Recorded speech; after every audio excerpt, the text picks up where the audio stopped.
പ്രിയപ്പെട്ടവരെ, ഇന്ന് കേരള നിയമസഭ കൂടുകയാണ്. അവിടെ പ്രത്യേകിച്ച് ചർച്ച ചെയ്യുന്നു, അടിയന്തര പ്രാധാന്യം അറിയിച്ച് ചർച്ച ചെയ്യുന്ന വിഷയം കേരളത്തിൻ്റെ ഇന്നത്തെ ആരോഗ്യ മേഖലയാണ്. ഇന്നത്തെ ആരോഗ്യ മേഖല എങ്ങനെ ഇരിക്കണോ എന്നുള്ളത് സമീപകാലത്തെ മെഡിക്കൽ റിപ്പോർട്ടുകളെല്ലാം കേരളത്തിൻ്റെ പൊതുസമൂഹം കാണുന്നതാണ്. കടന്നു വരുന്ന വൈറസുകളെ ചെറുത്തു നിൽക്കാൻ പറ്റാത്ത ഒരവസ്ഥയിലേക്ക് സംഗതികൾ മാറിക്കൊണ്ടിരിക്കുകയാണ്. അമീബ മസ്തിഷ്ക ജ്വരം ഇപ്പോൾ വളരെയേറെ ഗൗരവത്തിൽ എടുക്കേണ്ട ഒരു വിഷയമാണ്. നിയമസഭയിൽ വാദപ്രതിവാദങ്ങൾ ഉണ്ടാകുന്നുണ്ട്. ഭരണകക്ഷി അംഗം ബഹുമാന്യനായ MLA DK മുരളി, അദ്ദേഹം ഇന്ന് സഭയിൽ പറയുന്ന ഒരു വാക്ക്, UDF ഭരണകാലത്ത് ചികിത്സാ പിഴവ് മൂലം 9ഓളം പേര് മരിച്ചു എന്നാണ്. അദ്ദേഹത്തിനോട് എനിക്ക് പറയാനുള്ളത്, അവരുടെ ഭരണ സമയത്ത് ചികിത്സാ പിഴവുകളും ആരോഗ്യ മേഖലയൊക്കെ നല്ലതാകാത്തത് കൊണ്ടാണ് കേരളത്തിലെ പൊതുജനങ്ങൾ താങ്കളുടെയും താങ്കളുടെ പാർട്ടിയെയും ഭരണം ഏൽപ്പിച്ചത്. അപ്പോൾ അത് ജനങ്ങൾക്ക് നല്ല രീതിയിലുള്ള ഒരു പ്രവർത്തനമാണ് ഈ ഗവൺമെൻറ് കാഴ്ചവെക്കേണ്ടത്. ജനങ്ങളുടെ ജീവൻ സംരക്ഷണം നൽകുന്ന ഗവൺമെൻറ്റാണ്. ഇന്ന് നമ്മുടെ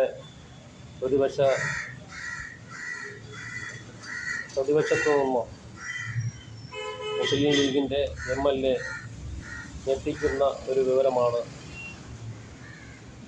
സഭയിൽ പറഞ്ഞത്.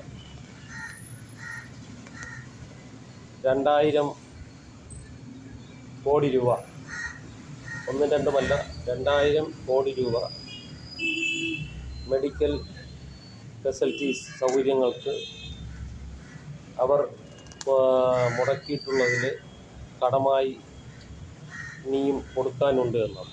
അതിൽ മെഡിസിനുണ്ട്, നമ്മുടെ ഉപകരണങ്ങളുണ്ട്, ഹോസ്പിറ്റലുകളിൽ ഉപയോഗിക്കുന്ന ഉപകരണങ്ങളുണ്ട്. അപ്പോൾ ഇതിനൊന്നും പണം ഇതുവരെയും കൊടുത്തിട്ടില്ല.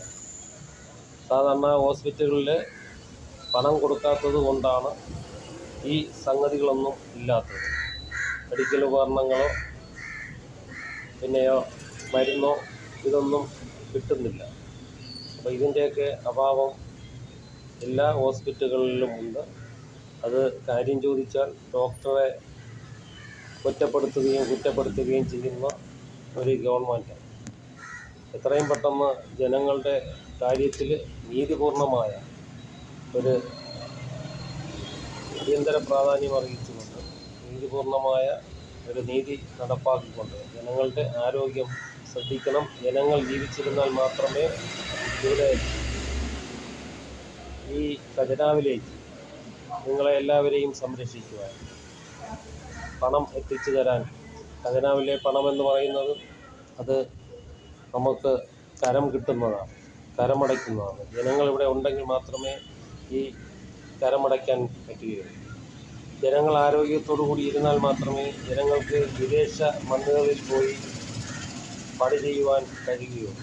അതുകൊണ്ട് ജനങ്ങളുടെ ആരോഗ്യം എത്രയും പെട്ടെന്ന് ഗവൺമെൻറ് ശ്രദ്ധിക്കുക.